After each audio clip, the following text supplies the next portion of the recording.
നമസ്കാരം. ഉച്ചവരെ ആരംഭിക്കുന്നു. ആദ്യം പ്രധാന വാർത്തകൾ. വർക്കല ഫ്ലോട്ടിംഗ് ബ്രിഡ്ജ് അപകടത്തിൽ കരാർ കമ്പനിക്ക് വീഴ്ചയുണ്ടായെന്ന വിലയിരുത്തൽ. ടൂറിസം ഡയറക്ടർ മന്ത്രിക്ക് റിപ്പോർട്ട് നൽകും. പരിശോധനയ്ക്ക് നിർദ്ദേശം നൽകിയിരുന്നതായി മുഹമ്മദ് റിയാസ്. എന്ത് സുരക്ഷയാണ് പാലത്തിനുണ്ടായിരുന്നതെന്ന് മന്ത്രി വ്യക്തമാക്കണമെന്ന് പ്രതിപക്ഷ നേതാവ്.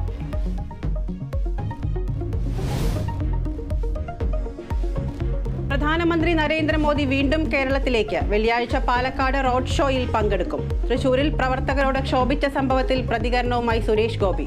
പ്രവർത്തകരെ ശാസിച്ചത് ആദിവാസി ഊരിലെ ജനങ്ങളുടെ വോട്ട് ചേർക്കാത്തതിനാലെന്ന് വിശദീകരണം.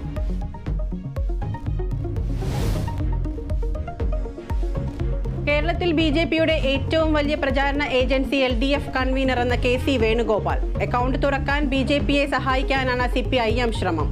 വേണുഗോപാലിന്റെ തെരഞ്ഞെടുപ്പ് പ്രചാരണത്തിന് തുടക്കം.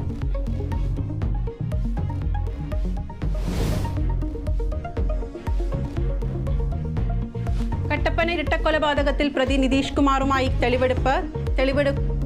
കൊലപ്പെടുത്താൻ ഉപയോഗിച്ച ചുറ്റിക പോലീസ് കണ്ടെടുത്തു. കേസിൽ വിജയന്റെ ഭാര്യയും മകനും ഉൾപ്പെടെ 3 പ്രതികൾ. വീടിനുള്ളിൽ പൂജകൾ നടന്നതിന്റെ സൂചനകളുണ്ടെന്ന് പഞ്ചായത്ത് അംഗം.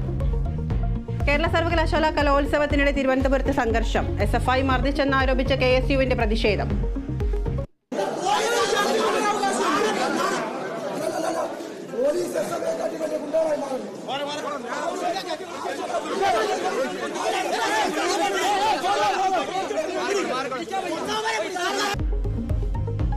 പരാതിയുമായി മാറി വാനിയോസ് കോളേജ്. മത്സരങ്ങൾ അട്ടിമറിക്കാൻ ശ്രമിക്കുന്നുവെന്ന് ചാൻസലർക്ക് പരാതി.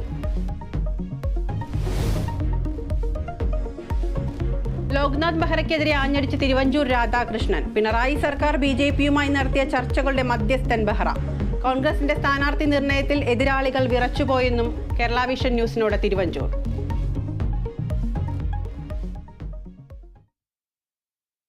വിശദമായ വാർത്തകൾ നോക്കാം. വർക്കല ഫ്ലോട്ടിംഗ് ബ്രിഡ്ജ് അപകടത്തിൽ കരാർ കമ്പനിക്ക് വീഴ്ചയുണ്ടായതായി ടൂറിസം വകുപ്പിന്റെ വിലയിരുത്തൽ. ടൂറിസം ഡയറക്ടർ മന്ത്രിക്ക് ഉടൻ റിപ്പോർട്ട് നൽകും. അപകടത്തിന്റെ സാഹചര്യവും ഫ്ലോട്ടിംഗ് ബ്രിഡ്ജിന്റെ പ്രവർത്തനവും സംബന്ധിച്ച എല്ലാ കാര്യങ്ങളും ഉൾപ്പെടുത്തിയായിരിക്കും റിപ്പോർട്ട്.